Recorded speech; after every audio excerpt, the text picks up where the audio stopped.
I'd like to welcome you to WCPT AM's Out Chicago. Think of us as Sunday brunch with your gay best friends. Now please welcome your host, Scott Duff. And a happy Sunday fun day to everybody out there. Scott Duff here along with Ellen Miller.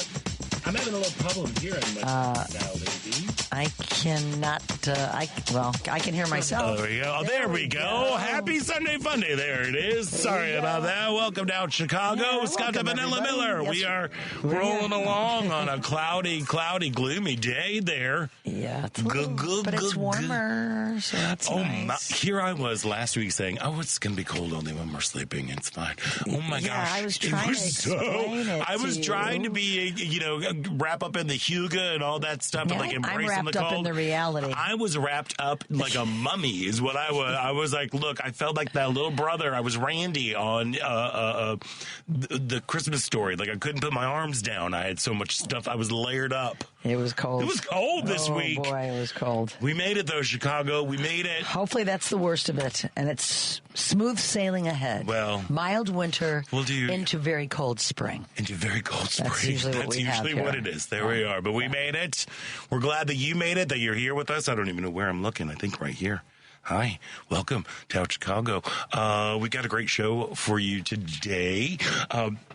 Now in its 50th season, Joel Hall Dancers has recently opened up a new studio with new leadership, and they're getting ready to produce the Flavors Festival of Youth Dance on March 9th.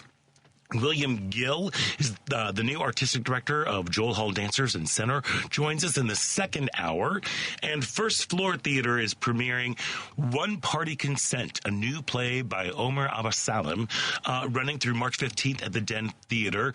It's getting great reviews right now, just open. And this gripping story explores trust, power dynamics, and the consequences of hidden recordings, all within an LGBTQ plus lens. And we're going to be chatting with playwright Omar Abbas-Salim later on in the show as well. And of course, girl, right now in these crazy times, we would love to hear from you out there. What are you thinking? How are you feeling? Please, are you hanging in there? If so, don't let go. But give us a call at 773-763-9278. The number again is 773-763-9278. Of course, you can find us on Facebook, where we are coming at you live. Just head on over to Out Chicago Radio. While you're there, give us a click and a like and a share and all that good stuff. But if that doesn't float your boat, you can always tune in on WCPT AM 820, or you can ask your smart speaker to play WCPT. No, that's all you have to do. Say, I know. On the TuneIn app. Google, or hey, Alexa. Don't say that too loud, because it might turn on other Alexas. I know. I didn't finish the request. It's true. It's true. Yeah. Anyway, there we are. How are you? How you doing there, Ellen Miller? I am doing just fine, thank you. I'm freaking out and not sleeping at night. Other than that, I'm just doing great. Just great. Yeah, just doing great. Watching the dystopian dismantling of our government and authoritarian regime start to take shape. Other than that, butting up with Putin, lying about the Ukrainian war, Russian war, things like that. He's a dictator, that thing? I'm trying not to let it get to me, but I was out and about this weekend quite a bit, and I was having my friends were having the identical conversations with me, like identical. Like we were at one party and we left there and we went to a club, and our friends there were saying the exact same thing. Everybody's like, "What are we going to do? What's our plan?" Everybody's freaking out. Yep. People want to leave the country. Yep. There's a lot of that going on. Yeah, but go where? But go where? Like nowhere. But go where? Right now, go where? Go where? I'm not ready to give up the ship, of course. We've got to stay. We've got to fight. We've got to stay. We've got to fight. Yes, ma'am. We can't just be, thinking about where we're going to move to. We got to move into the mental state of fighting back, keeping our cool, keeping our calm, and hoping that Republicans grow a spine. Because really, that's our hope right now. That's our only hope, is that Republicans grow a spine. Because it's all on them. It's all on them right now. Mm-hmm. We had no say over these nominees to the cabinet posts, these loyalists that have been, thrown into the positions without the necessary experience other than fealty to bending the knee. So, but I've been trying. I thought they were all upset about taking the knee. Yeah, Weren't they? They were. They were really yes, mad they about were. taking the knee? Yeah, when Colin Kaepernick Yeah, was they're taking mad about the taking the knee, They but were now not taking the too, knee is they were not okay? too happy about that. Okay, cool. But I've been trying to, cool. Scott, immerse myself in the positive because we can't be mired down by everything we're seeing around us. We have to keep a otherwise positive. you will go kooky We'll pants. go kooky pants. So I went out and saw some plays. I saw some plays too, and I saw you at a play. I know, and I looked for you, but I didn't get to see you. It was crazy over there. We both went to the opening night of Betrayal last Monday at night Goodman. at Goodman Theater. It was like, I don't know what happened, but they were late opening at the house and everything. And I was wondering while we were still. There was I think the ticket things were not functioning. It's a big line, but there was because I got trapped in that hallway, and I was like trying not to have a panic attack because there were so many people. It was like and it was cold out there, so I had like a really heavy jacket and a really heavy sweater and a big old scarf, and I'm like, I'm dying over here. Yeah, I wore extra layers because but it was comfortable in the theater. We both saw the play Betrayal.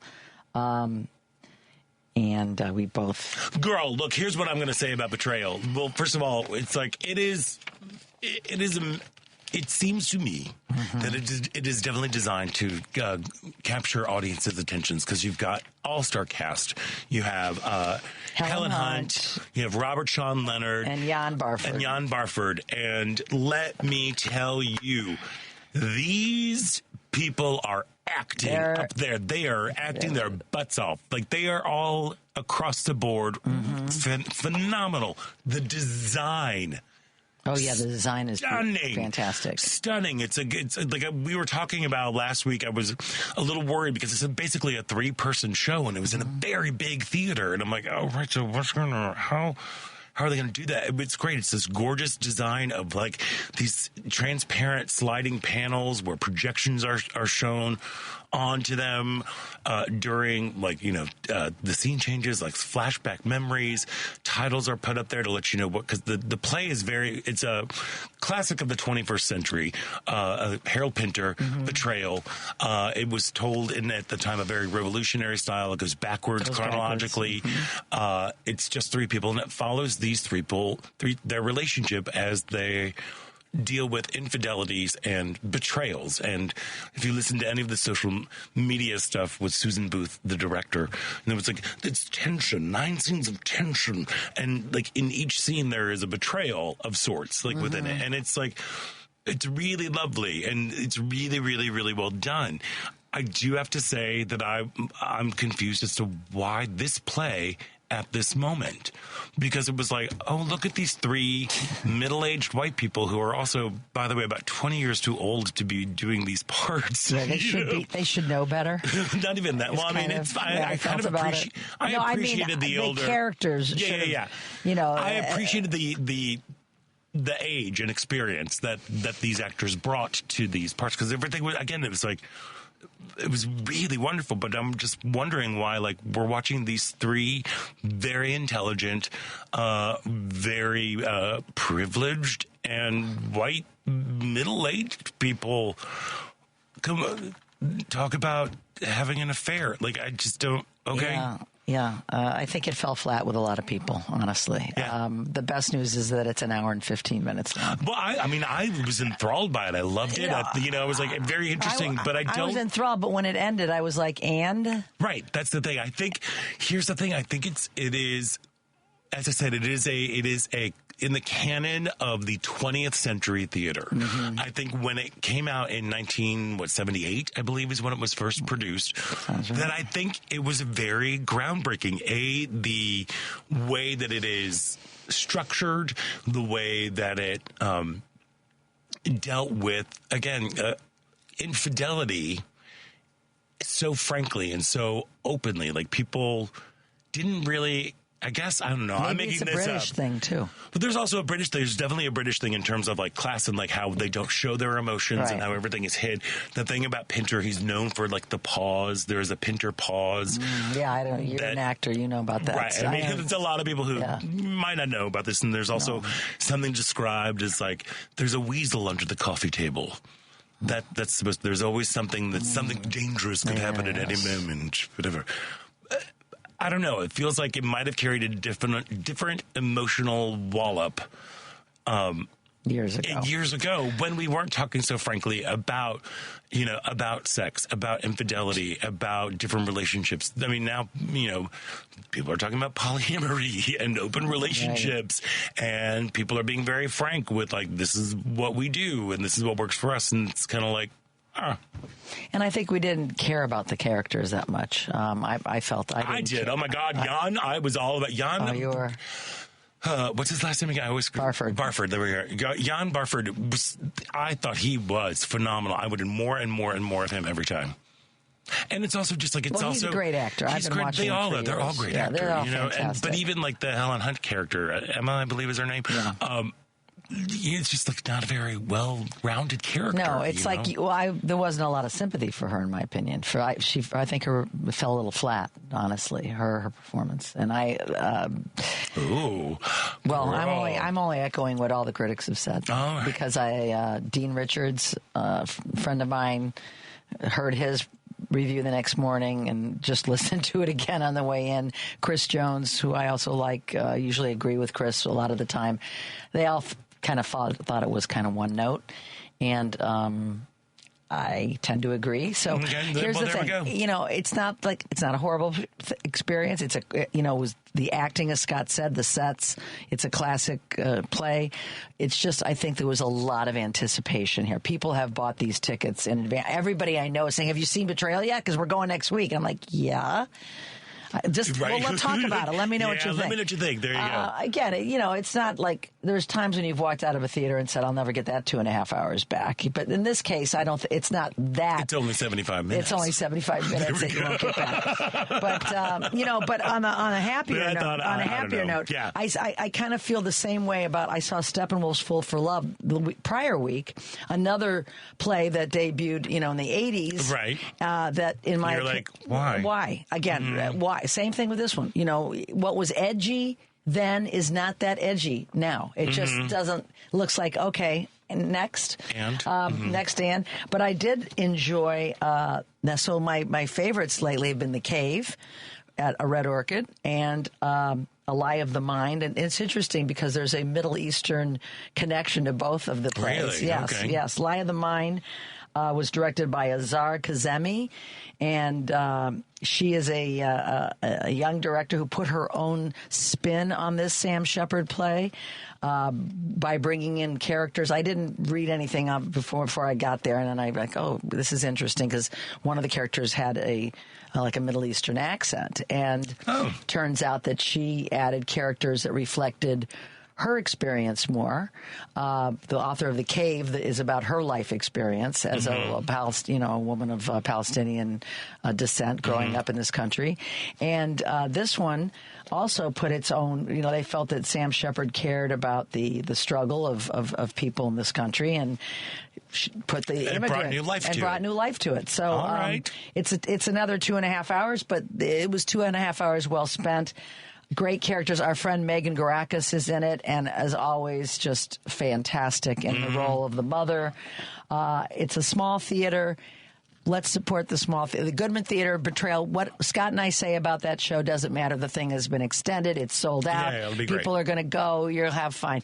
But these theaters like Red Orchid and the Raven Theater, go support them because they're putting out some fantastic they're bringing, they're putting, like in a show like A Lie of the Mind, breathing new life into it. And the original The Cave, which we saw a couple weeks ago at a Red Orchid, is a new work of a young woman of, again, Middle Eastern ethnicity. And it's amazing how many, and we're going to have, Omar here coming up later, how many works have a tie into people that are from, that part of the world. Right, because what we're doing is we're telling stories that we're telling diverse stories. That's what we like to do. And giving people equitable stage That's time. Right. And including them in the conversation so that we can create empathy and understand, take a walk in a different pair of shoes. Isn't that wonderful how diversity, equity, and inclusion can really help bring things to life. It really is. Wow. It really makes a difference. A positive difference Look at that. in our world. And speaking of diversity, equity, and inclusion, I spent my afternoon yesterday at another smaller theater, at American Blues Theater, in their new space, which I had not been to. I've not been there yet either, yeah. Oh, wow. I've heard good things about it. It's beautiful. Yeah. It used to be a dollar store. Now it's a place for art and stories. Not the dollar store isn't filled with art and stories, because the stories in the dollar store, I don't know about the art, amazing. but there's stories. Well, yeah. Look, at the dollar store. Let Jerry and I go into a dollar store. There will be art. Well, okay. That man will go in. He is the half of our Christmas decorations or any sort of decoration will come from a dollar store that get magically transformed through his hands. There is art and stories in the dollar store. Better him than I. But I went to the American Blues Theater to see a workshop production of a one-person show called "A Black Girl in a from a White Suburb" by none other than our good friend Tanya Richard. Tanya, she is one of a celebrity guest co-host. She fills in when Ellen can't be here. She's a writer, she's an actor, she's everything. She's a diversity, equity, and inclusion facilitator across the country. She's wonderful. And it is a story of growing up, of her being the only black kid in her school. You know, growing up and being like, her family was the only black family. What part of the country? It was here. And I can't remember the name of the suburb right now. Of course, Western Springs. Okay. I think. Yeah. Yeah. And her parents were both doctors, and, you know, they were like, go over. They came from, they're from Haiti. They got their medical degrees in Canada. They came to the United States, and then when they moved to Chicago, all of their white doctor counterparts were saying, "Oh, move to this suburb," and so they did. And it talks about her experience growing up in school, the moment that she found her voice through the drama club, but all of the microaggressions, like it's fascinating. It's really wonderful. Did she go to Hinsdale Central High School? Come on, okay. No. I mean, is that part of it? The high school. She goes through the schools. I don't remember the name of all the schools because I did not grow up here, and the suburbs to me are a little confusing. Right, I understand. You know, and I don't know all the schools out there. But she went. Oh gosh, my seat just went down. Yeah, but it was. It was an hour and 20 minutes, and it flew by. She's so engaging. She's such a wonderful performer and actor and storyteller, and it really was. And then the part that gave me a little like moment is like she's literally talking to the audience. She asks questions, and she expects answers. So break that third wall. Yeah. Fourth wall. Where's the third? Which is the third? Well, so you got 1, 2 in the backstage, and then the audience. Okay, there we are. Yeah. But she sits there and talks. I mean, about, you know, like if I say that there is a woman of color, she is a single mom raising 5 kids. What is the image that pops into your head? And she waits for you to answer. And then she's like, okay, what if I said that same woman, a single mom with 5 kids, what if I said that she's the chief of staff at a hospital? How did that change your perception? You know, it's very like there's some really interesting moments that go through. Make people think. Make people think. And it talks about finding her. She was, the way she put it is that she grew up she didn't grow up black. She grew up not white. And as she has made her way in the acting world, you know, the world of, you know, television and theater, you know, it's like there was a time in the 90s where people would be like, all right, I need you to be a little more urban, which is code for, you know, ghetto or whatever, you know, like, and stereotypes. Like going into and she's like, her whole life she was told that, like, you know, you don't sound black, you know, you're the whitest black person I know, and like all that stuff, which is just like death by 1,000 paper cuts, you know? But it's really fascinating. And she talks about her time growing up, her life on the stage, like as a young person in school. And then as she makes her professional debut was with Steppenwolf and the Song of Jacob Zulu, and she ends up taking the show to Broadway, making her Broadway debut. Oh, she was in that? Yeah. Oh, I was in it. I saw that from the beginning. Yeah. Wow. So it's look for it. Hopefully it's going to become. I'm almost confident that I do not have news. Okay. But I have a feeling that this will be popping up in a theater season somewhere soon. Forward to it. And there's also her memoir of the same name, Black Girl from a White Suburb. I believe it's coming out this summer. So it was just a fascinating, I think a necessary thing for us to go to be really just processing and thinking during this time. So amen to that. Amen to that. There we are. I guess, you know what? Here we've talked. Well, that's what we do. I know. We're here to talk. We're here to talk. It's a talk show, last I checked. It is a talk show. And we're talking. There we are. And we're talking and squawking. But we do have to pay some bills, so we should probably take a little bit of a break. Welcome back. I'm Lennox McGee. I'm David Dodd, and we're the hosts of The Sip. You're listening to Out Chicago on WCPT 820. And welcome back to Out Chicago. Scott Duff here, along with Ellen Miller, rolling along. Yes. Look, my week also was very, very odd, because guess who got to go to jury duty? Yeah, I saw your note. What's going on? Did you end up in a jury? I did not. It was one of those things where, like, I got the summons in the mail. It was like you're a standby juror thing. So she was called the night before. Yeah. And I'm like, oh, this would be great. It was right before we went to go see Betrayal. Oh. And I've never felt more betrayed. Oh, yes. But they said you didn't have to go? No, they said, guess what? If you are here in Rolling Meadows, you have to go. You are expected to show up. I'm like, boo. Boo. But, again, it's my civic duty. Yes, it is. It was, lovely to go and everything. And, like, who knew that Rolling Meadows was still in Cook County? Like, it was just one of those, I'm like, where am I going? I'm driving. It's, like, early in the morning for me because, I work nights. Yeah. And I was like, where am I? And, like, all of a sudden I see IKEA. And I'm like, what's going on? Oh, there we go. And then I'm driving away from IKEA. I'm like, no, IKEA, I know what you are. But I go in there. Like, it was I cannot think of a more thankless, awful job than being the people who wrangle potential jurors. They were so lovely and so nice because they know nobody wants to be there. And it was just like a strange, everyone's just like, eh. So it's this giant holding pen of a room.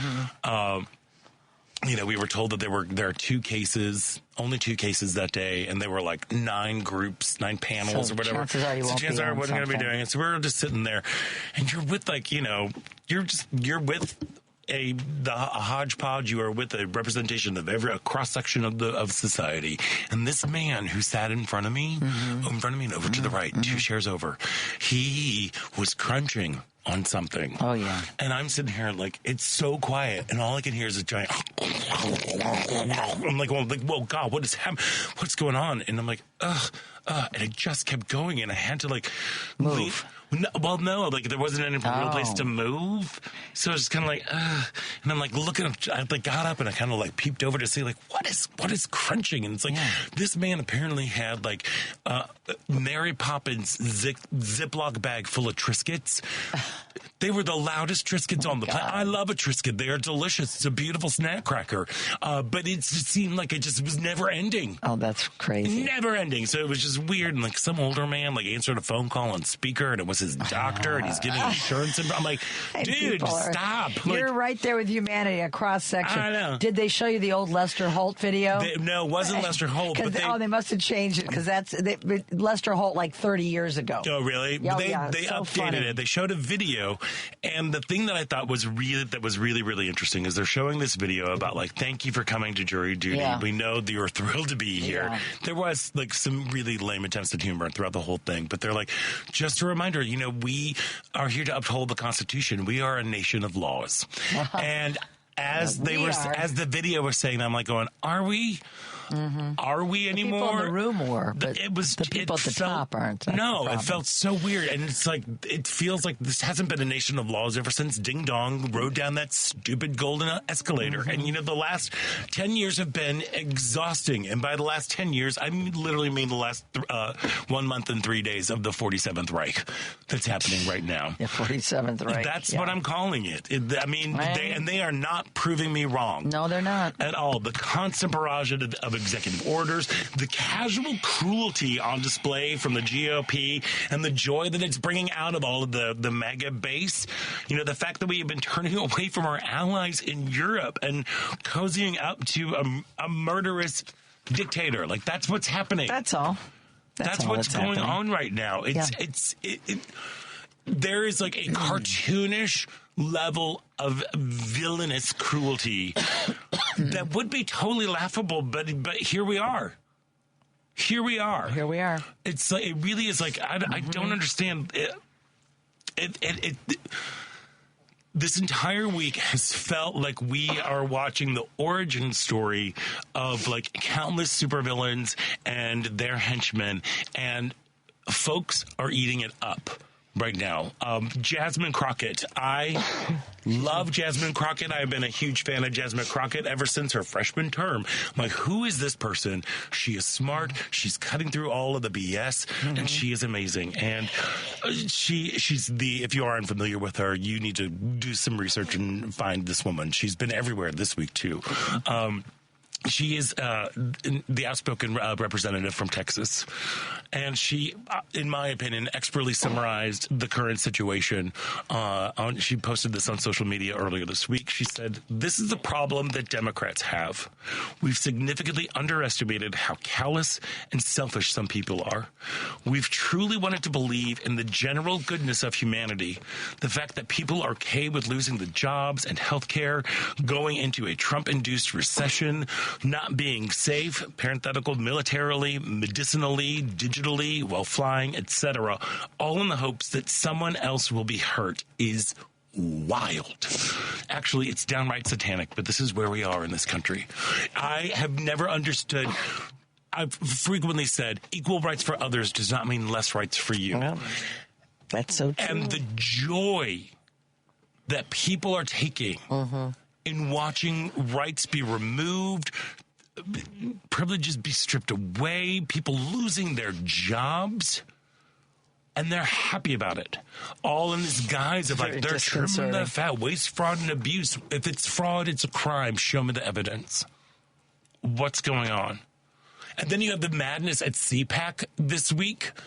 Have you been tuning into any of that stuff? All right. No. Well, you've got that immigrant who's taking jobs. Oh, yeah. Elon Musk. Wearing dark sunglasses inside, mind you.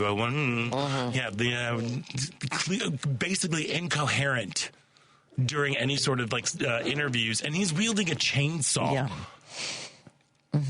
You've got Bannon throwing a Nazi salute. Tell me that it's not.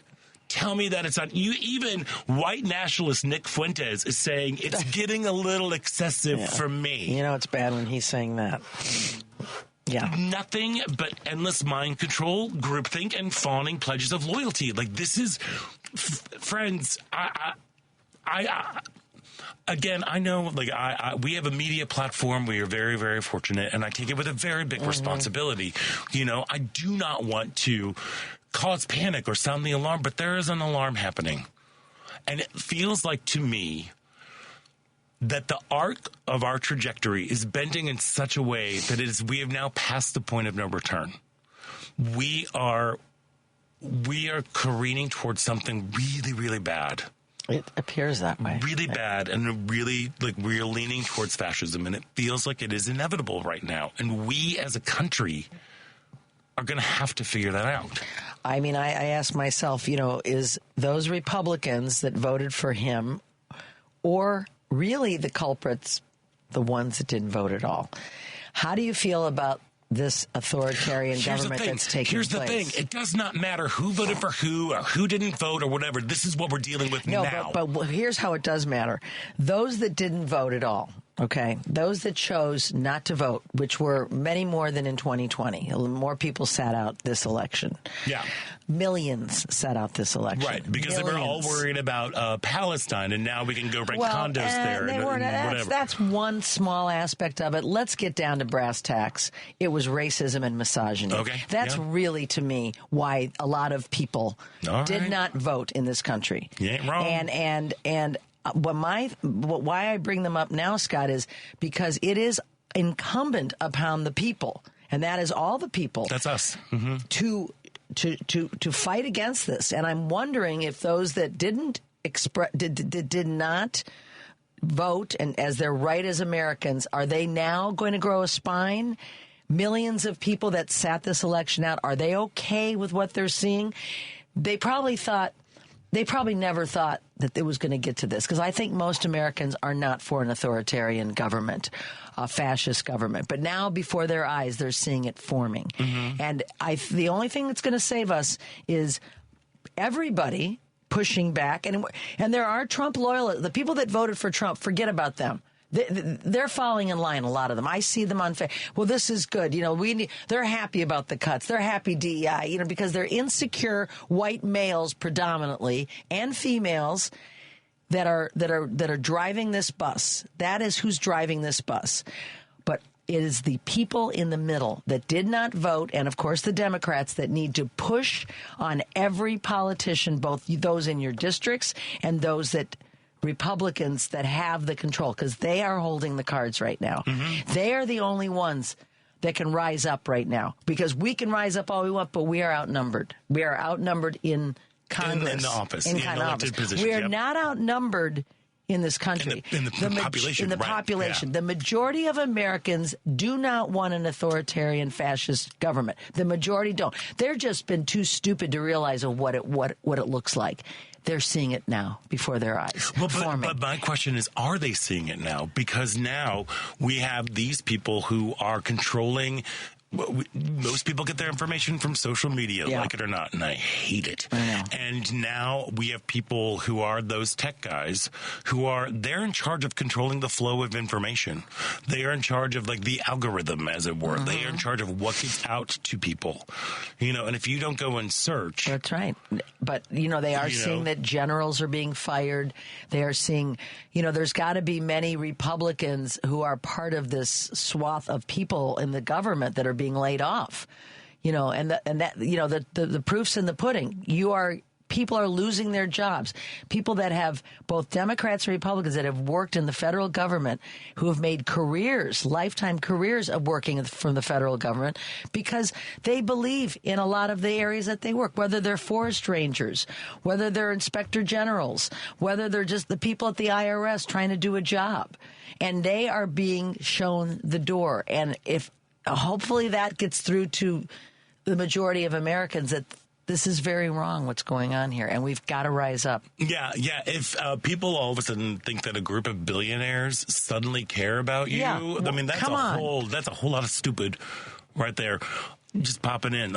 They're not. They're there to gain power and to enrich themselves. That's why they're cozying up to Putin.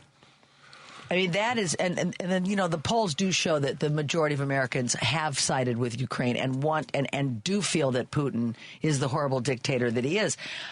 When he says he started it, that Ukraine started this war, and that Zelensky is a dictator. There's a lot of Americans. You can't miss that. I don't care what your algorithm is. You can't miss that. You can't miss that. And you've got to be. What they do is then they explain it away to the people who are getting their news on everything. And they're just like, well, because Ding Dong has been throwing out a lot of Kremlin talking points this week. Oh yeah, he sure has. It's crazy. So what do you think about what's going on here? Give us a call, 773-763-9278. Why don't we go to the phones? Let's talk to Steve in the Gold Coast. Welcome. You're on Out Chicago. Yes, I wanted to preface this by saying I agree with you. A terrible week in Chicago in terms of the weather, but by the same token, it's been 4 years because unless we get some giant blizzard in March, since we've had real snow in this city. It's true. This is Chicago. It's pretty amusing. Oh yeah, we've gotten very little. I even myself have gotten a little mamby-pamby, like, oh God, I can't. It's cold. But yeah, it's Chicago. Come on. We know how to do this. Yeah, they keep promising us the big blizzard is coming, and we're revising it. It's 2 inches. Yeah, it's rather laughable. But there hasn't been enough weather news for them in the last couple of years, so they're making it up. But anyway, yeah, exactly. And then secondly, I think what you're already starting to see a backlash, and in terms of you get that sort of 100 days, the sweetheart first 100 days of an administration, and generally your poll numbers are good. You've seen a dramatic shift. Especially among independents and even some Republicans who've got buyer's remorse. And, it's as if, they make it sound as if, oh, my God, I didn't know he was going to do this. Really? Did you not watch anything? No, they didn't. That's right. He's doing exactly what he said he was going to do, and you're surprised. Yeah, and that is one of those polls, because there are people it sounds like you're about to talk about how he's ranking lower in the Gallup polls, and it's ever since the history of Gallup polls of somebody this time, since 1953. Not according to him, though. But the one they keep trotting out is the fact that 70% of Americans say that he is doing what he said he was going to do. I'm like, yes, he is. He's doing exactly what he said he was. It doesn't mean that we like it, but he is doing exactly what he said. He's following his playbook of Project 2025. Sorry, didn't mean to interrupt you there. Go. Yeah, and it would be a different story if you were talking about, well, he's stronger on foreign affairs versus domestic, and on some domestic issues, he's got a leg up. No, he's losing across the board. Obviously, the vast majority of Americans, as you rightly pointed out, are on the side of Ukraine. This idea that, this alternate universe in which the Ukrainians are the ones who started this war is bizarre, but that's what you saw our president utter. Yeah. And then when it moved to domestic politics, over 50% of the American people, the ones who actually thought he was more qualified to deal with the economy, now believe that he is pushing the economy in the wrong direction. Oh, go figure. Yeah, go figure. A tariff war. You mean the man who bankrupted a casino? A casino. Yeah. Exactly. It's just and then this idea that you're going to cut your way out of our tax burdens and so forth. That Elon Musk will go in, we'll close down agencies, we'll fire people. Until the next day when we have to rehire them because we figured out that our nuclear weapons might need to be monitored after all. Yeah. And if only we knew how to reach out to them because they were locked out of their emails. Yeah. It's ridiculous. It is absolutely. Yeah, it's ridiculous, Steve. And this idea that you can go ahead and do this and that this is going to solve our fiscal problems. That's like saying, I could stop paying my mortgage, my gas, my electric, my cell bill, and stop putting gasoline in my car, and I'll save a lot of money. Yeah, that'll save. It might create some other problems, however. Yeah, it just might. But hey, you got what you voted for. We didn't vote for him. So for those of you who did, you're going to have to live with your choice. And now, you've got a few years. Now, this is my last point. You raised this issue, and it's an important one. You're already seeing town hall meetings. You're seeing Republicans, and this is not some the heartland liberal San Francisco kind of thing. This is in the parts of America that are dark red. And people are showing up and saying, what in God's name are you doing? This guy's crazy. We voted for him. Yeah. And those people are up for, those people are worried about getting reelected because they, unlike Trump, want to run again. Yep. Steve. It's in their hands. Let's see what happens. Thank you so much for calling, Steve. You are correct. And as you said, that is right now, there's the majority of people do not approve of what's going on right now. But as we've been talking about, but the Republicans have the majority and are in the positions to actually do something about it. And it can be very disheartening. But there are people out there who are fighting the good fight, and we are making some gains in the effort to at least slow things down. Let's get a little progress report. So this week, a federal judge blocked Donald Trump's bid to deprive federal funding from programs that incorporate diversity, equity, and inclusion initiatives, describing his efforts as arbitrary and discriminatory. That's good. Another federal judge barred Elon Musk's Department of Government Efficiency, or DOGGE, Doggy. Let's call it doggy.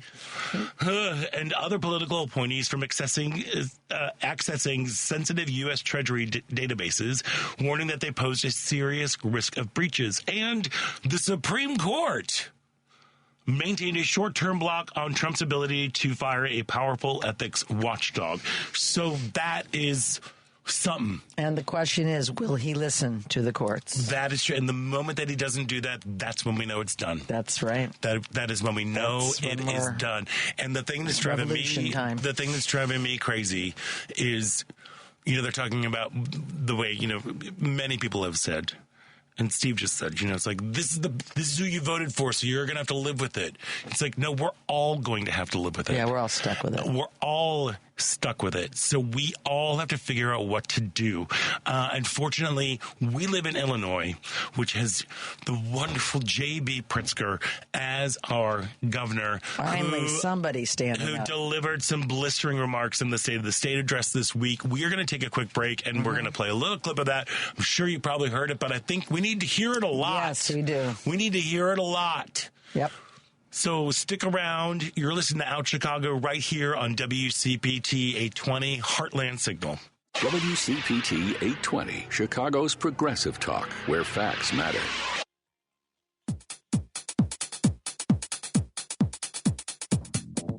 We're comedy duo Pink Pony. Welcome to Out Chicago on WCPT. And welcome back to Out Chicago. Scott Duff here, along with Ellen Miller. Just kind of taking stock of where we are right now. Things are looking bleak. But we do have people out there who are fighting the good fight, yes, and who are the helpers. I keep going back to Mr. Rogers. And again, I know Gen X was, like, my generation was one that actually came out and supported Ding Dong more than other people's, I believe. And I still am trying to wrap my head around that. We are the generation who was brought up on Sesame Street and Mr. Rogers and the Electric Company. We were taught about caring for other people. We were talking about loving your neighbor. Or we were there about being kind, the importance of being kind, and the power of being different and of being yourself. And it's just so strange to me that this is what's happening and what's going on there. But so I often come back to Mr. Rogers whenever things go, south. And it's like, try to look for the helpers. And boy, oh boy, do we have a helper with our governor, J.B. Pritzker. This week, he gave his State of the State address, and there was a really powerful moment in there where he's warning against authoritarianism rising in the country. Here's a little bit of what he was saying. The root that tears apart your house's foundation begins as a seed of distrust and hate and blame.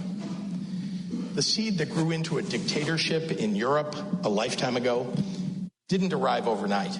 It started with everyday Germans mad about inflation and looking for someone to blame.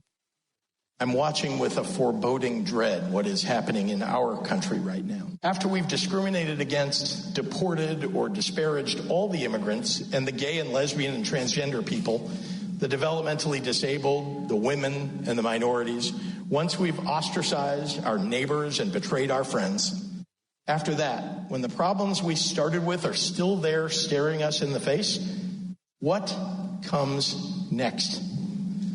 All the atrocities of human history lurk in the answer to that question. And if we don't want to repeat history, then for God's sake, in this moment, we better be strong enough to learn from it. My oath is to the Constitution of our state and of our country. We don't have kings in America, and I don't intend to bend the knee to one. If you think I'm overreacting and sounding the alarm too soon, consider this. It took the Nazis 1 month, 3 weeks, 2 days, 8 hours, and 40 minutes to dismantle a constitutional republic. And all I'm saying is that when the 5-alarm fire starts to burn, every good person better be ready to man a post with a bucket of water if you want to stop it from raging out of control. That was Governor J.B. Pritzker from the State of the State address. Kids, we're 3 weeks away. 3 weeks away from what they did in Germany. And I'm so proud of him for getting up and saying something and for letting this administration know that, like, don't mess with Illinois. Yeah. Don't mess with Illinois.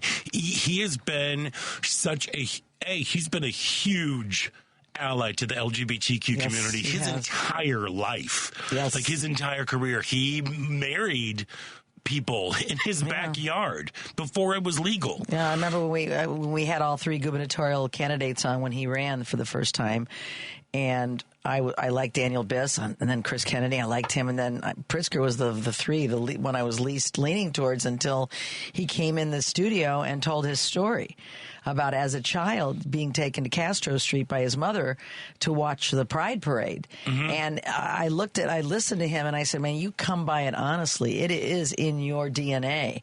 And he has proven to be that person. And I became a huge fan that day we had him in, and I continue to be. And I think we're really lucky to have him where we have him. You know, we've got I keep looking at the world and in our country right now, and we're downhearted about it. But when I look at Illinois and JB, I feel it gives me hope. Yeah, I also love his post that he made about maybe a week ago or 2 weeks ago. He was talking about throwing some serious shade about the renaming of like the Gulf of Mexico and then annexing. We're gonna take Green Bay. We got Lake Illinois. We're gonna take Green Bay. We're gonna annex Green Bay. Showing how ridiculous. How ridiculous it is. But he's standing up and he's using his voice, his position, his power his executive power to show this administration, like, don't mess with me. Same thing is happening right now with Maine Governor Janet Mills, who defied Trump to his face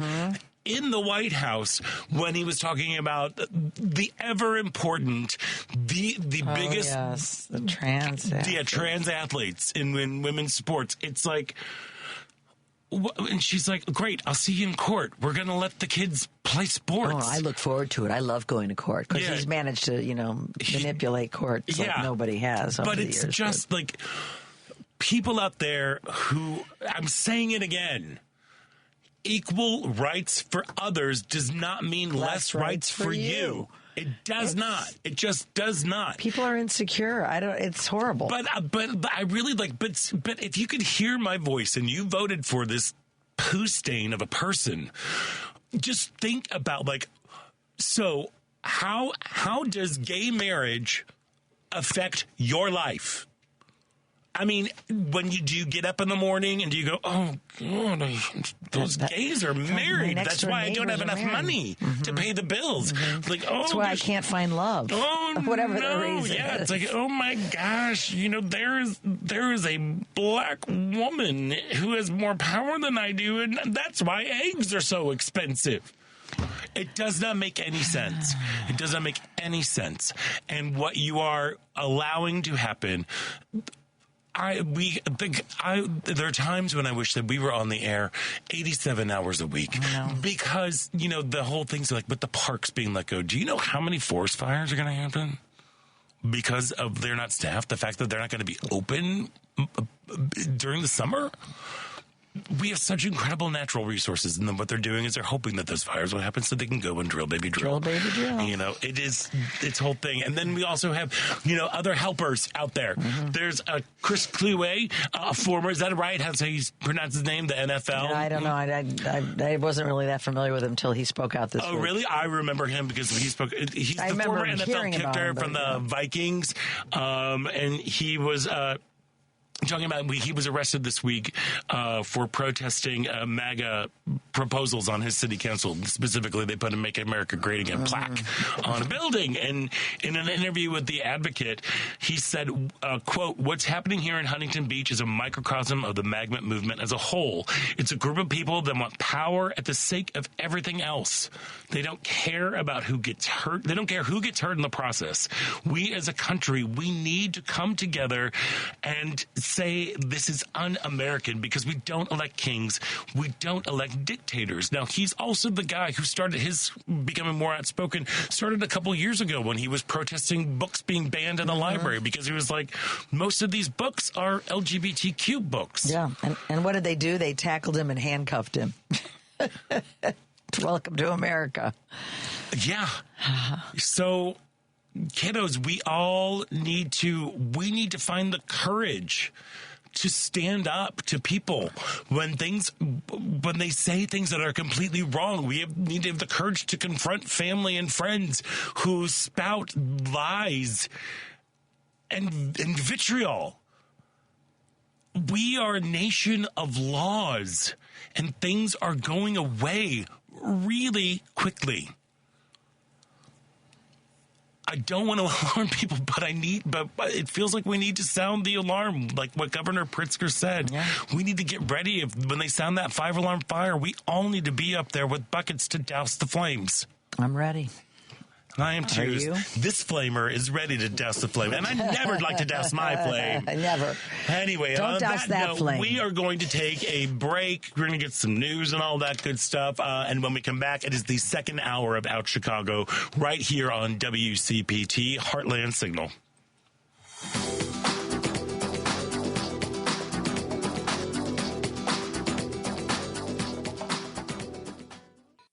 I'd like to welcome you to WCPT AM's Out Chicago. Think of us as Sunday brunch with your gay best friends. Now please welcome your host, Scott Duff. Welcome back to the second hour of Out Chicago. Scott Duff here, along with Ellen Miller, as we are just kind of bobbing along, singing a song. Yes, side by side. Yeah, side by side.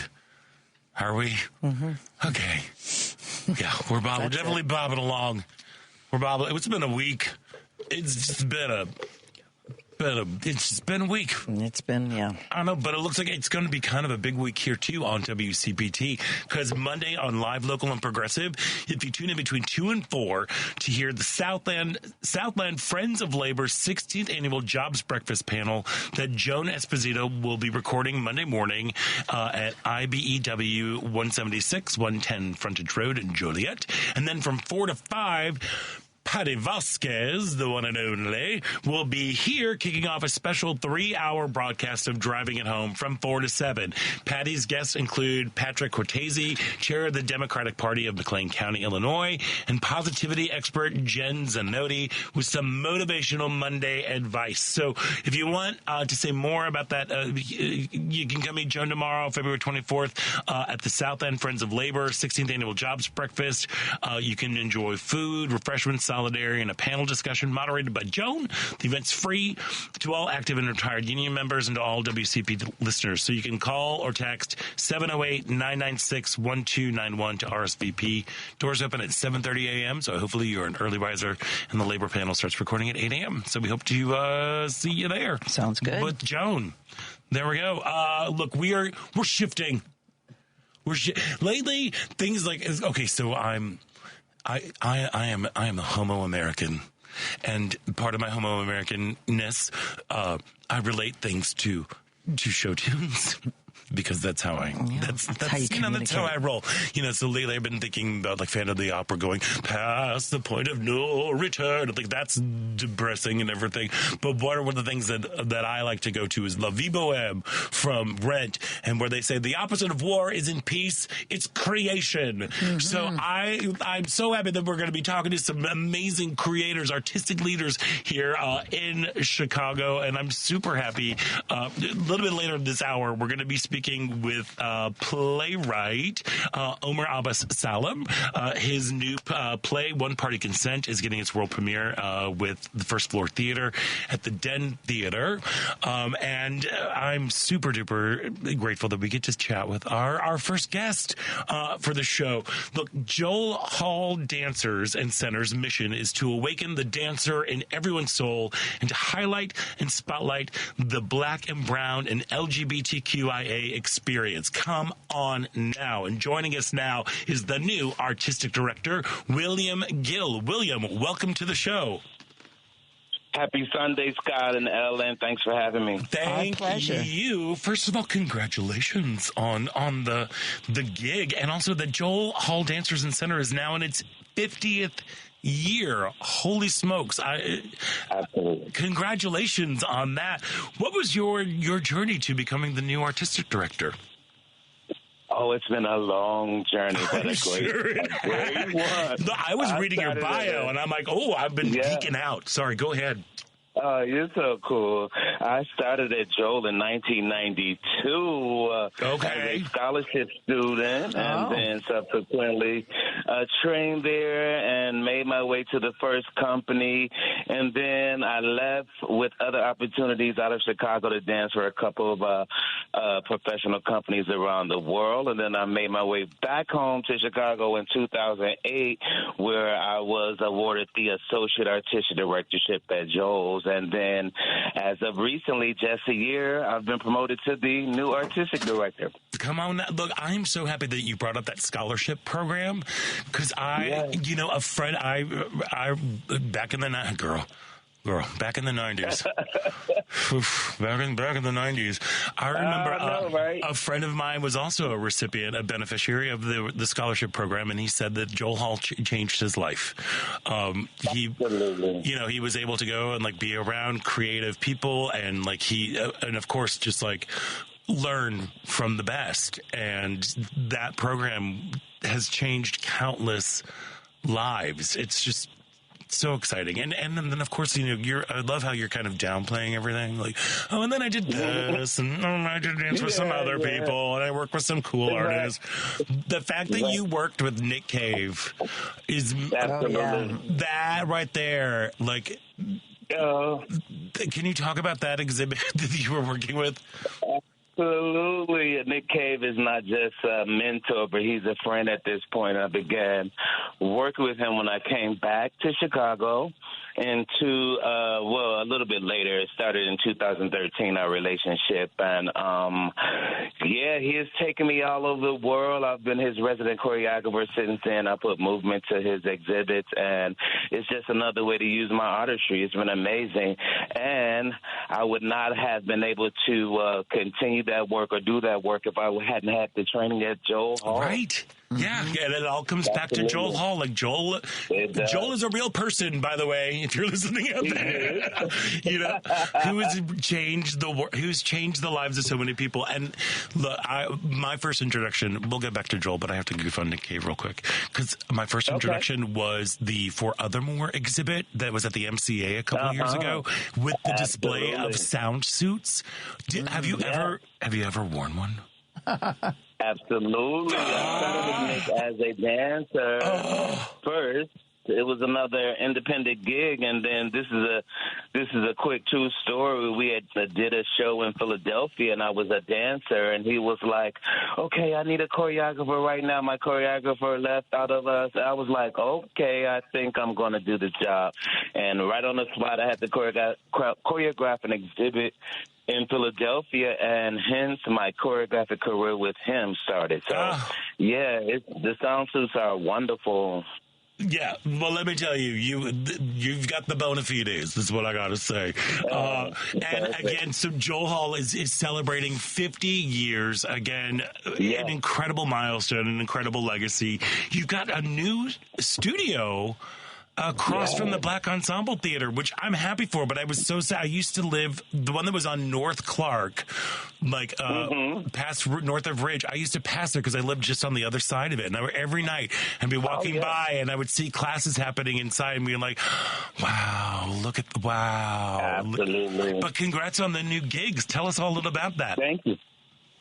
Absolutely. So, since the pandemic, we closed our Ridge location, and we just continue to have a presence online. But with the collaboration 3 years later with Black Ensemble Theater, we're so excited about our new home at 4511 North Clark, which is literally right across the street from Black Ensemble Theater. And we are so excited for new programming. We continue with our adult program. So everything is just back up and running, and I am tasked with, as the new artistic director, to continue the legacy and to breathe life some more life, some new current life into Joel Hall. So we are so excited.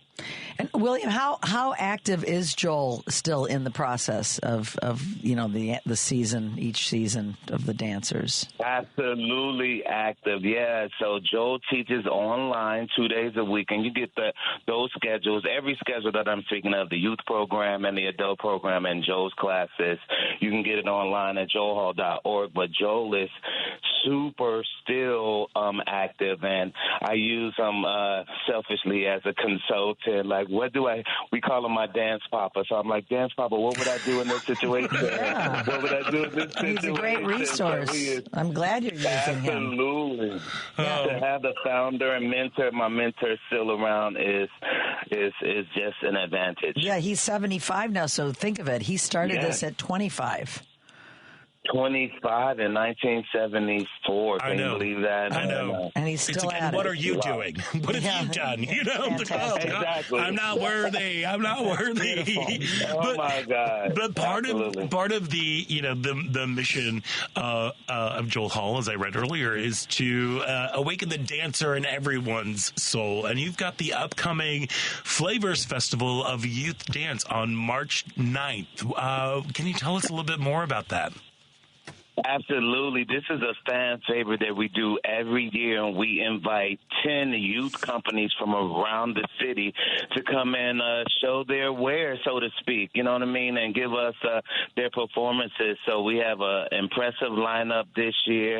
It's going to be held at the Reva and David Logan Center on USC's campus. And, it's just a chance for the young folks to come and present their works, and we cannot do it without them. It's totally free to them, so it's no price to their directors or the companies. And again, it's been a fan favorite, so we continue to do it every year. Well, I can see why it would be a fan favorite. For me, it's always, earlier in my career, I was like a high school theater educator, and I've been a theater educator for most of my life, or mentor. And there's something always so inspiring to see young people excel and exploring their artistic voice. There's something Absolutely. Can you talk about what, in your opinion, and I guess it can be you personally, or it can be just Joel Hall Dancers and Center, what is the importance of an arts education or the artistic experience? Oh, my God. It just develops who you are personally. I can just say for me, once I left college, that's when I really started to train seriously.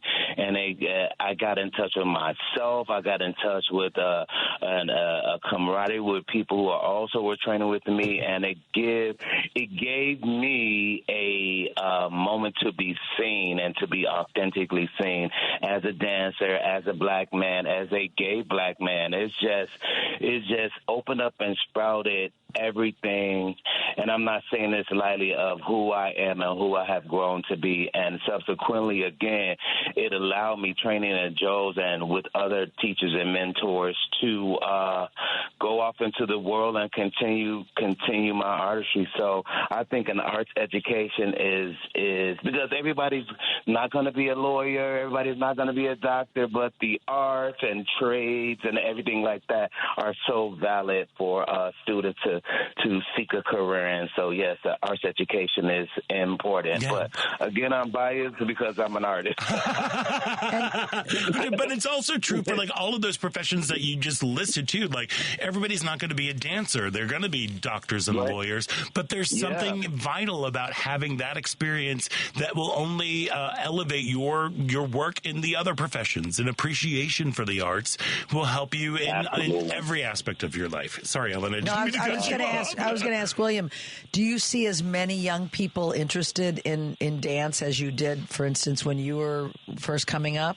Is there more? Is it the same? I'm just wondering with what's taking the temperature out there of people that are in the dance world. Good, Ellen. I think a lot of people see it as a casual thing to do, but out of that casual interaction, you are going to get a couple of people who are like, oh, maybe I can do this for a living, and that's what it is so important for people like us, people like you and Scott to be like, continue to say, yeah, this is a viable art. But yeah, I think the numbers haven't shifted so much, but people like I did come into it casually first, and then they're like, oh, maybe I can, with the right mentorship and the right direction, can make a living out of it.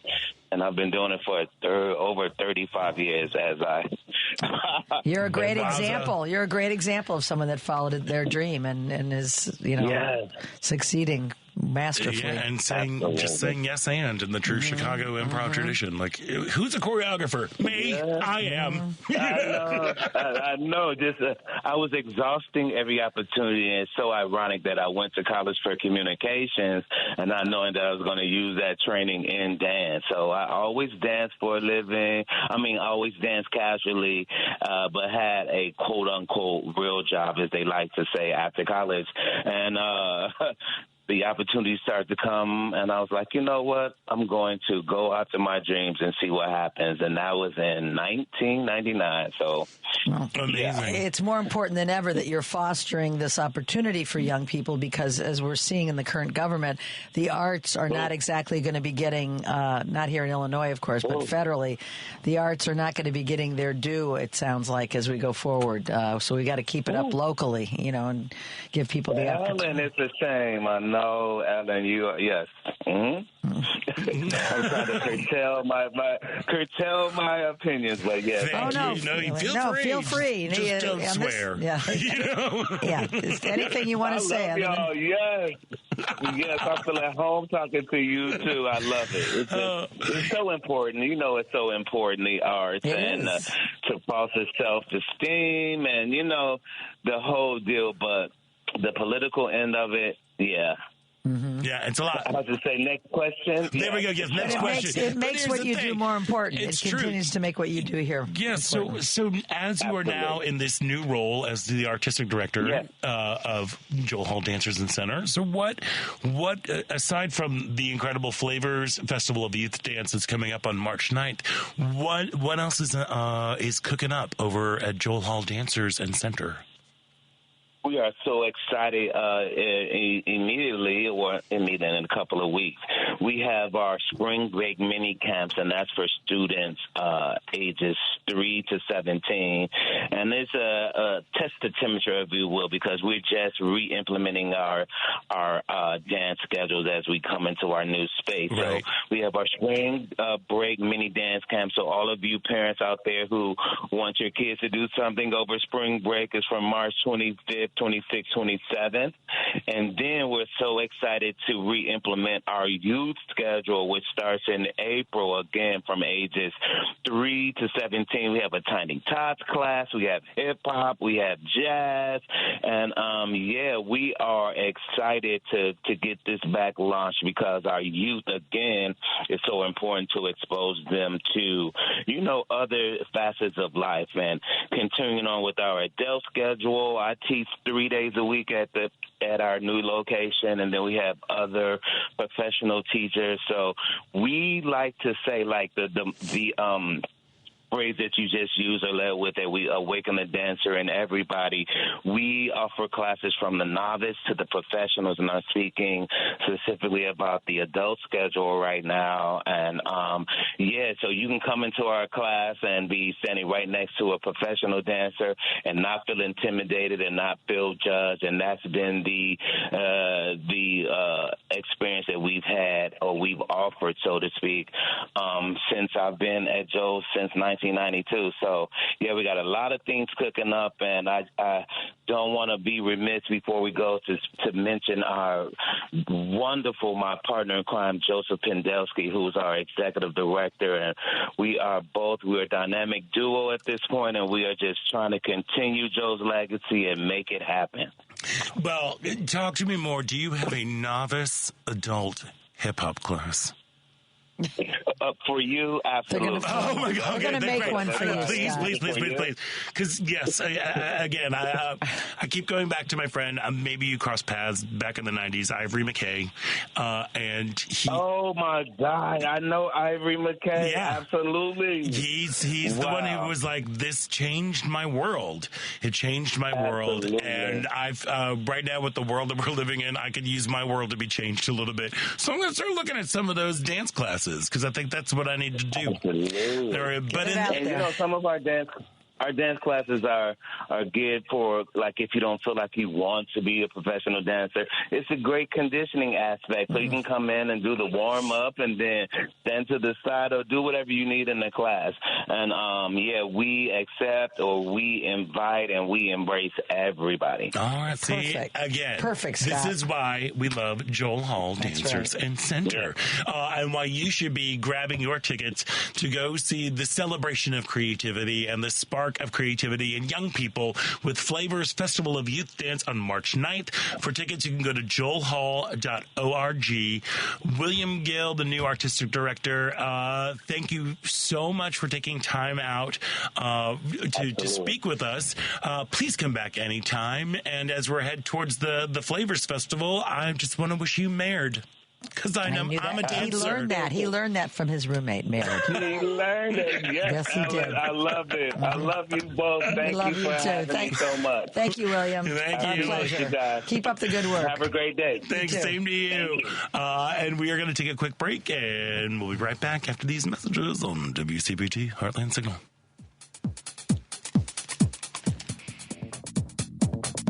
Welcome back. I'm improviser Matthew Van Colden. You're listening to Out Chicago on WCPT 820.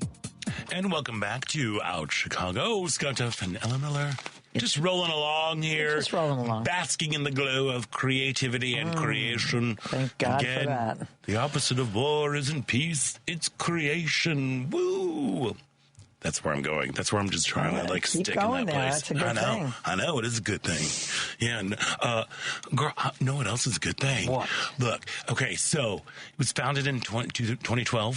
First Floor Theater has garnered a reputation for pairing some of the most cutting edge scripts in Chicago and the American theater with a signature innovative design style. And their latest world premiere is One Party Consent, a new play by Omer Abbasalam, running through March 15th at the Den Theater.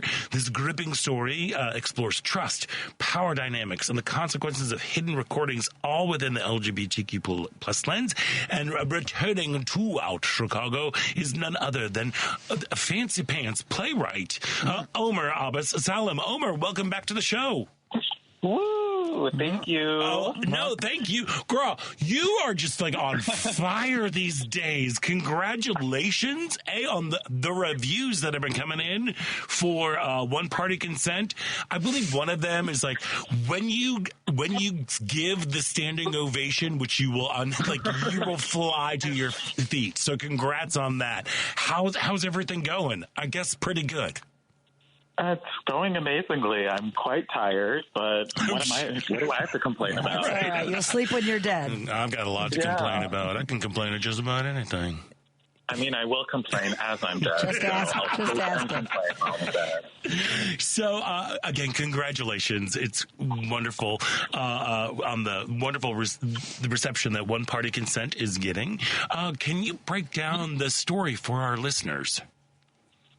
Sure. I don't want to reveal too much. Right. I do think it's a play that keeps you off your feet, but it's about an MFA directing grad student who goes into their mid-year review knowing that it's not going to go well. So they take certain precautions just to ensure that it goes as well as it can, but really things really fall apart. And what I find really cool about the play is that it's just two scenes. Both scenes are 45 minutes long, so it's kind of like watching two episodes of the TV show back to back. And then you're out of there, so you can get a drink after 80 minutes. The important stuff. There we go. Yeah. So get thrilled, leave. So what was the impetus of telling the story? I mean, I know I appreciate the vagueness, so we don't kind of give us some little spoil anything. But what was the impetus of why tell this story at this moment? you know, we were being a little harsh about the Goodman earlier in the show. We were being very confused. It's like, why do betrayal at this moment? So, like, what? Because we love Helen Hunt. Because we do love Helen Hunt. We do love Helen Hunt. But what was your impetus? Like, where did your, like, I need to tell this story? Something very similar happened to me when I was doing an internship in Louisville. And I had just been thinking about how ridiculous that dynamic was and how unexpected and entirely off-putting it was. And 10 years later, it was something I still thought about all the time. So when I was given this commission by First Floor Theater, I thought, why not write something about this and make it as universal as I possibly can. And that way, anybody watching it can feel some of that discomfort and understand a little bit of what it means to stand up for yourself in a situation that feels really precarious. All right. Well, I mean, we all need to be standing up for ourselves right now, and because the world is one precarious situation. I've been reading that the show, the unit, it takes place on a university campus in St. Louis, which just happens to be my hometown. Is there any particular reason for the location, or just a love of toasted ravioli and Ted Drew's frozen custard? I mean, I love toasted ravioli and custard, but I was doing a show at the Repertory Theater St. Louis when I started writing this. It just felt like a nice place to set it. There we go. Okay. Cool. I was just very curious because you don't see many plays taking place in St. Louis. I love the Midwest. Almost all of my plays take place in either Chicago or somewhere really close to Chicago. And where are you from originally, Omar? I went to high school in Chicago, but I'm from Turkey and Egypt, and I grew up in Syria. Okay. All right. Oh yeah. But you grew up in Chicago is where you had your formative years. At least the last years of my education. Yeah, I mean, I could see other things being very formative, too. Oh, so you didn't get here till high school? Yeah, I didn't get here until the 8th grade. Oh, and then I've been here ever since. Yes, I know. Because we've just talked about your other plays. The last time you were on the show was with Mosque for Mosque, with About Face Theater. With this particular show, the one-party consent, what is your hope that audiences will take away from it?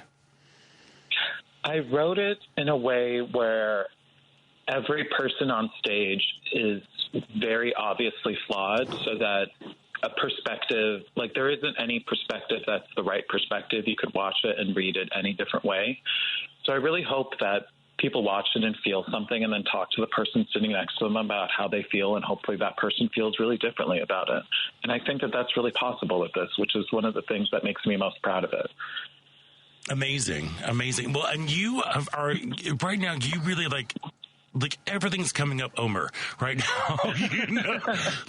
You're having this really wonderful moment, and I'm like, congratulations on everything. You were one of the top 50 theater performers in Chicago by New City Magazine. You seem to be a rather prolific playwright, because I mean, Mosque for Mosque was just 2 years ago, and now, how do you feel in this moment right now? Do you feel, how do you feel? I feel incredibly lucky. Like, my only goal in creating theater in Chicago was to create theater in Chicago. And the fact that so many places are allowing me to do it right now as a writer feels insanely lucky and insanely unpredicted. I never thought that this would be what I would be doing right now. I don't know, this is too cool. So that's why I keep on saying yes to everything. I feel like people are going to start saying no eventually. Right. So I'm going to get as much goodness as I can while I have it. And I'm noticing, I was talking earlier, Omer, about there seems to be there's a prevalence of Middle Eastern voices in Chicago theater lately. I just saw The Cave a couple weeks ago. Sadea's beautiful play that you're a part of. You play like the TV actor. Yeah, it's such getting to see other Arab playwrights have their plays put up too is such a miracle. And Sadea's play is gorgeous. If anybody is listening to this and hasn't seen it yet, I recommend going to see The Cave at Red Orchid Theater, as well as One Party Consent at First Floor Theater. They're both truly beautiful plays. I think. They are. I want to see yours, and I also saw Lie of the Mind, which also has an Arab the director. Yes. So I'm like, and those are my favorite plays lately. It's those voices, and I just you've got to be feeling proud to see these voices and these stories being told finally. I'm so proud. Live Mind, I also want to shout out. It's directed by the director who directed my last play at Steep Theater. Azar Kazemi is one of the most prolific directors in Chicago, I think, and it's amazing that she's Arab as well, or Middle Eastern, I should say. She's Persian. Middle Eastern, yes. But the play stars some of the best Middle Eastern actors in the city, and it's really cool to see so much of us doing so many things on stages, which feels uncommon and a beautiful part of this wave of theater. It is. It's wonderful. And I'm glad that you're able to be a part of that. So congratulations to you. You're welcome. It feels really cool. And not only being, just a part, but also being, a voice, a strong voice. Kind of a trailblazer, shall I say. I mean, you got the Edgerton Commission for Steppenwolf. There's the Goodman Theater's 2025 New Stages Commission. Can you give us a hint as to what you're working on with those projects, or what's coming up for you personally? If you can't talk about the other ones. No, totally. I am writing a play at Steppenwolf about a cult, and I want it to be a cult that is based on grief and love and how those two things can be confused really easily. I think it's going to be a little magically surreal, but I haven't totally completed a solid first draft yet, so I'm still working on that. And then at the Goodman, I'm working on a commission about medical aid in dying, and I will have my first reading of that in a couple of weeks in March. Oh my gosh, how are you? Are you okay? I'm really tired. I told you. Right. You can handle it. You're young. Come on, do it while you can. Yep. I'm really tired. Less young every day, but we try. Yes. Yeah. So, are you still making final adjustments and tweaks to the reading that'll be coming up in March? I'm about 2/3 done with my first draft, and the first reading should be like a really casual reading of the first draft just for the theater to get a sense of what I'm working on. I'm not putting too much pressure on myself. Great. As long as I have a completed play by then, I'll feel good about it, which I think I will. And you will. We all believe in you, Omer. We believe in you. Thank you. Send me your vibes. Hey, everybody. This is Tanya Richard from Tanya's Take, Race Culture and the Culture of Race. Tanya's talking. Tanya wanted to say hello, too, by the way. Hi, Tanya. Oh, my gosh. Well, look, Omer, thank you so much for taking time out today to join us with this conversation. And congratulations on all of your successes that are happening and that will be happening in the future. Don't miss the world premiere of Omer Abbas Salam's One Party Consent. It's presented by First Floor Theater at the Den Theater through March 15th. You can get tickets at firstfloortheater.com. Omer, thank you so much for being an inspiration and for being a creative force here in the city in the time that we need creation. Thank you. Thank you for having me. This was a true pleasure. And go see The Cave at Red Orchid and Alive the Mind at the Raven Theater. Yep, that's how I feel too. That's how I feel too. Thanks, Omer. This is why I love Chicago theater. We are a community, and we're always trying to lift everybody up. That's right. A rising tide lifts all boats. Omer, awesome. Thank you. Break all the legs. Have a wonderful day. You too. Thank you. We're going to take a quick break, and when we come back, it is the final thrilling show-stopping moments of Out Chicago right here on WCPT.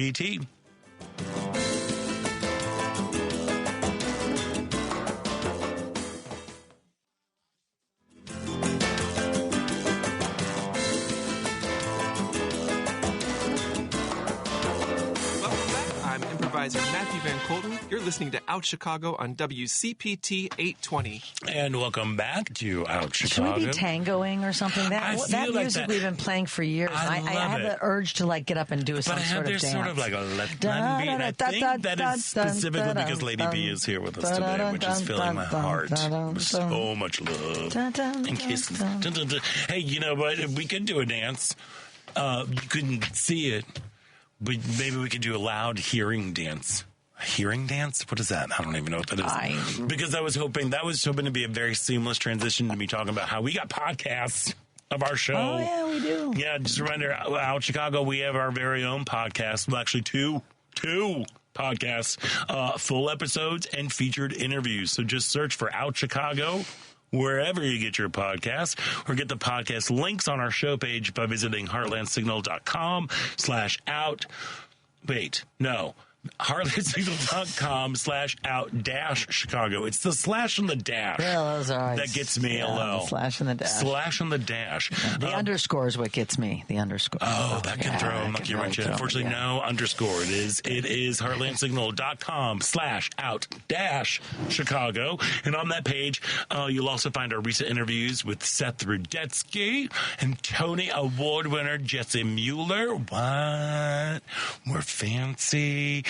There's Vanessa Savram, Michael Cheyenne, who also just recently did his Vaz at Chicago Shakespeare. Another Persian artist. I know. I mean, it's amazing. It's beautiful. Randy Rainbow, Judy Gold, Chicago alderperson Lamont Robinson, Michelle Williams of Death Becomes Her, because we can't say what other band she was a part of. But I'm not ready for that, Jelly. Anyway, and so much more. So much more. So again, go to heartlandsignal.com/out-Chicago and ask for Out Chicago wherever you ask for, or just search for Out Chicago wherever you find your podcasts. There you have it, folks. There it is. Okay, I've been trying to do a new little segment. It hasn't really been going so super duper well. Well, yeah, I think it has. Well, we tried it once, but we'll do it again. We're trying to do. It's in the early stages. Give it a chance. It's in development. We're workshopping. We're workshopping it. It is the See You Next Tuesday award. And it's yeah. Boys and girls it's can boys win and it. girls. Yes, of course. Anybody can get the award. Look, we're all about diversity, equity, and inclusion, especially when it comes to the See You Next Tuesday award. Because we'll see you next Tuesday. And this week, I believe it's going to go to Florida Attorney General James Uthmeier, who is suing Target for promoting products for LGBTQ plus youth. What? It's the dumbest thing. It is the dumbest thing. To me, he's a DeSantis appointee. It is Florida. So, it is Florida. Dumb and Florida. And of course, we got a Florida guy. There is a guy in Florida. His name is James Uthmeier. Yeah, so he's blaming the retailer's stock price plummet on, you guessed it, diversity, equity, and inclusion. Yeah. And the carrying of Pride-themed products, saying that investors are dealing with, quote, diminished retirement security because companies focused on leftist virtue signaling rather than shareholder returns, unquote. So basically, he's blaming Target's stocks tank from all their gay stuff.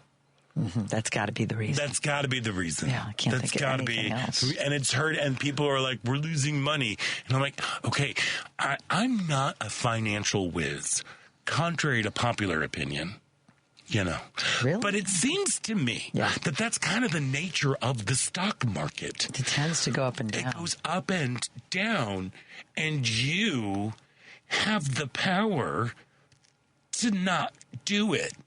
That's right. To not be a part of it and to take your money away from that place. So, what am I missing here? You're missing ignorance and... It's just weird. It just does not make any sense to me. I'm like, why would a state sue a company because they're losing profits? This isn't how it works. No. Okay. But that's Florida. Florida has its own kind of kooky logic. They really do, don't they? Yeah. Florida's just Mm-hmm. They're weird. It is. They're weird. Hey, also, one thing that we've been talking about, like in the first hour, gloom and doom, and the impending rise of fascism that we're watching happen, and also like capitalism does seem to be taking like rearing a really ugly head right now.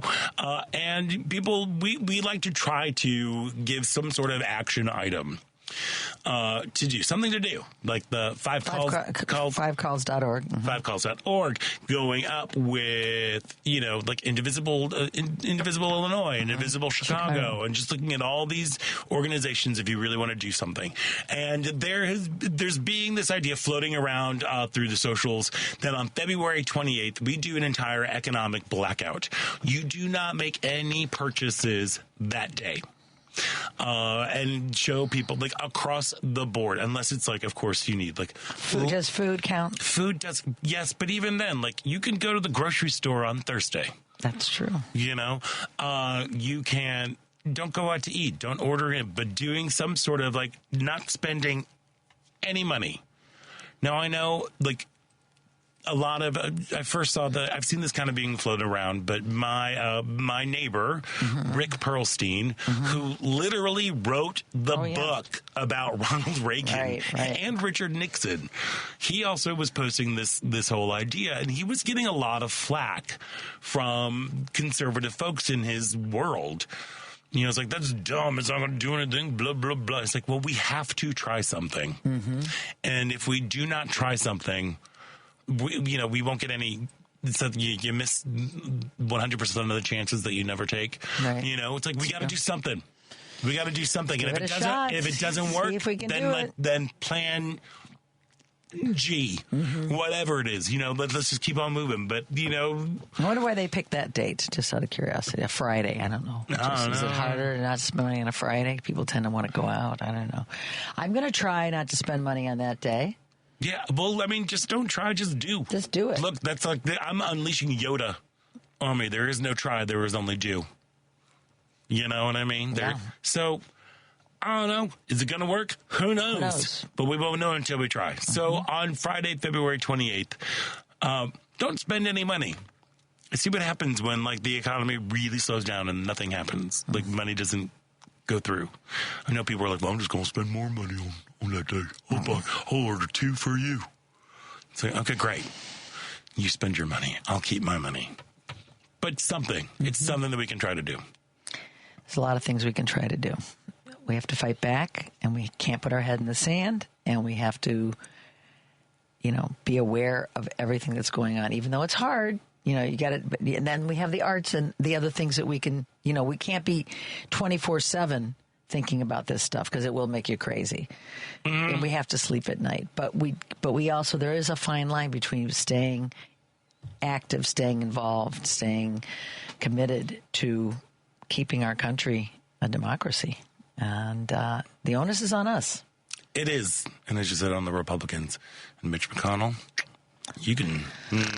Yeah, too little, too late. He decided not to vote for a couple of people. He's one of the reasons we are where we are today. Is because he did not. He's the reason. He is. He is the reason we're here. I have no sympathy for him. I have no empathy for him. None whatsoever. He set out to, not to, but we were talking the other day, when Barack Obama became president is when it really started for them. The hate and the plans and the one-term president mentality. And then the Tea Party came in 2010. It all grew. And Trump saying that he wasn't born here. All of this hatred started with a black president. And this is where we are today. And we really have to take a good, hard look at that. Mm-hmm. Yeah. Some of us have been. Yeah, some of us have been. Some of us have been. But there's some, and I've mentioned on the show before, an African-American man that I know, that I met, who's a chef in Scranton, Pennsylvania, an educated guy, a smart guy, a nice person, didn't vote in the election because he was mad that Kamala incarcerated so many black men, according to him. It's a whole nother show. But the point is, we must throw away this pettiness and being so magnifying of everything in our party if you're a Democrat and looking at the overall good. Look at where we are, because all millions of people, almost 90 million, did not vote, registered voters. This is where we are. Yep. I know. And only we can change it.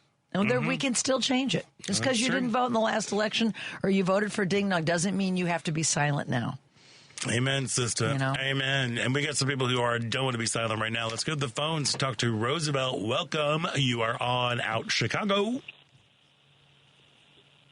Guys, thank you for taking my call. Of course, Roosevelt. We'd love to hear from you. Hey, listen, thank you for taking my call. We love you guys, too. Let me say one thing. Since you guys are always talking about the entertainment, so I'm going to give you a little entertainment. Okay? Have you seen the young lady with a chorus of kids behind her singing, "Never thought the leopards would eat my face"? Something about the leopard. I'm having a hard time hearing. We don't have a really great connection, but I heard something about a leopard eating your face, and I know that reference that's going around. Yeah. Okay. Let me repeat it. So, have you seen the young lady that sings this song and plays? I don't know if it's a ukulele or something, and behind her there's a chorus of kids singing, "Never thought the leopards would eat my face." I haven't seen that one, but it's... What are the kids singing? Look it up. I never thought the leopard would eat my face. Yep. Yeah. Okay, and let me start with that. Second, the reason why I really called, that just came to mind, and it's connected to all the people that are, let's just say... Having buyer's remorse. How about that? Having buyer's remorse. Yes. Buyer's remorse. Okay, but the main topic, I'm making it it's too long. The main topic is the genie is out of the bag, and this is where I want your take on what I'm going to say. So Trump says that Zelensky is the dictator, that he's got 4% approval, that he wants elections in Ukraine, and flip the whole thing around. So the main point I'm trying to make is now we're on the side of Russia. So do you think any country in this world would ever do or sit down at a table when the person you're trying to make a deal with, which is Trump, the art of the deal, remember? When the person is already dogging you and threatening you by saying, you better act fast, otherwise you're not going to have a country anymore, and such things as that. So I don't blame Zelensky for not sitting at the table because there is no deal to be made. Because between Rubio... Well, he hasn't been invited to the table. That's the whole thing, Roosevelt. But you know, that's it. Yeah, I know that's exactly your point that you are going with. And thanks so much for giving us a call today. No, the thing that's very upsetting is the fact that this administration is actively trying to rewrite history on many different levels. History is told by the victors. History is told by the people who, quote unquote, won, the people who are in power. We have seen what's happening right now. Let's just even go back to like January 6th, where they are trying to tell people that what we saw on our televisions, on our phones, on our computers, wherever, did not happen. That this was a peaceful little tour that kind of just got out of order, and apparently the bathrooms didn't work, so that we had to doo-doo all over the walls. They're trying to say that that never happened and that they were political prisoners and calling them hostages and all of that good stuff.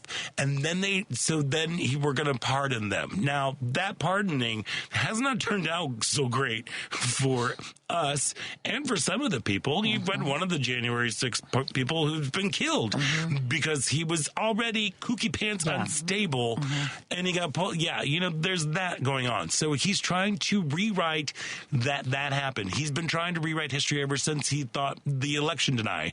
It was a rigged election, blah, blah, blah, blah, blah. We know all of that BS that comes out of the little cat butt mouth of his. Now he's also trying to do that. We see that happening with the LGBTQ movement, with the Stonewall National Monument and Park. They have taken out any references to trans people or for some reason, Q, which I guess it started out as questioning, but I believe it turned into queer. Mm-hmm. They have taken those two letters off of the website, and they are taking it out of history. So what they are doing is they're saying that this did not happen. These only lesbians, gays, and bisexuals are there because for some unknown reason, it's very, very important that we taught them there are only two genders. That is what they have decreed as. He signed an executive order to that effect on day one. Excuse me. So let's not get it twisted. Mm-hmm. The birthplace and the birth of the modern LGBTQ rights movement began at Stonewall because of trans and non-binary folks. They fought because back. Of the people who could not, quote unquote, pass. Mm-hmm. Because of people who could not even pass as straight, because that's what the big thing was.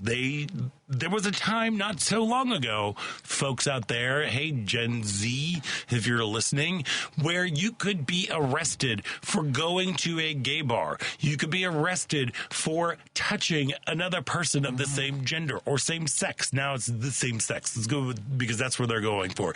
You could be arrested for wearing too many articles of clothing that were assigned not to your sex. That is why for me, even growing up, like me coming up, like in the 90s, gay bars still had black windows.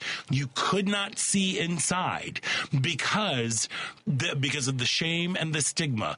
And when I was coming up in the 90s, it was all about, our mission was all about visibility and all about we're here, we're queer, get used to it. And what's happening now is they're trying to erase the fact that trans people, specifically trans women and people of color, were at the forefront of the gay liberation movement. They are erasing things that are going on. Now they're doing that spin with Ukraine, saying that Ukraine invaded itself. Brr. You know, that Zelensky is not a duly elected president, that he is a dictator. That his poll numbers are horrible, which they're not. And yet, for some reason, he's still, like, he's just a failed comedian and not a president. I mean, it's like, it is... That is the misinformation that is being cycled out. It's an old playbook. It's an old playbook, and I've been saying this, dare I say, from the very first time that Ding Dong was in office. It is a playbook right out of Goebbels. It if sure you is. make the lie big enough, people will believe it. There you go. And that is the part that is like, that is the thing that's very, very frustrating to me.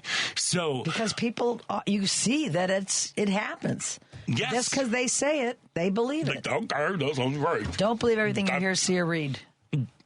That's your dad. That's my dad. That's your dad right Taught there. me from an early age. Yes. Don't believe everything you see, hear, or read. And the older I get, the more resonant that becomes. Yeah, and that's the thing. So, folks, as we are entering into this week, again, we have about 3 weeks, a couple days, and a couple hours and minutes before the Hitler record. Oh, jeez, 48 days, whatever it is. Yeah.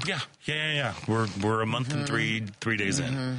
What's going on? So I think we need to remember the words of our governor, of J.B. Pritzker, the bravery that he's saying that, you know, tyranny requires fear and like and helplessness. Democracy requires courage to stand up for what you believe in and to stand up for your principles. Yeah. And as the principles of a country, you see that happening with the governor of Maine standing up to Ding Dong right there in the office, saying, "I'm going to follow my state laws, and I will see you in court." You've got Governor J.B. Pritzker saying, you know, like, there is a 5-alarm fire happening, and if you think I'm overreacting, we all got to be standing there with a bucket. We need every Democratic governor to speak out on a regular basis in this country. And I think that is one thing that I took away from this week. It does feel like there is a tide going. I think we so, have too. made some movements in terms of slowing down this progress. Yeah. We have people who are standing up, going to town halls across the country, and expressing their discontent and their anger and their ire. And this is not America, and this is un-American. Elon Musk is not America. Nothing about this man. No, but again, something to take with us as we move forward through the week. Yeah. Remember, democracy takes courage. And I believe in you. I believe in me. I believe in all of us. I believe in me. Me. How to succeed in business. How to succeed in business. Yes. Thank you. One of my favorites. Gay show. I love that song. There we go. And that wraps up our show. This show right here. I do want to thank our guest, William Gill, Artistic Director of Joel Hole Dancers, and Omar Abbasalam. Go check out his play, One Party Consent.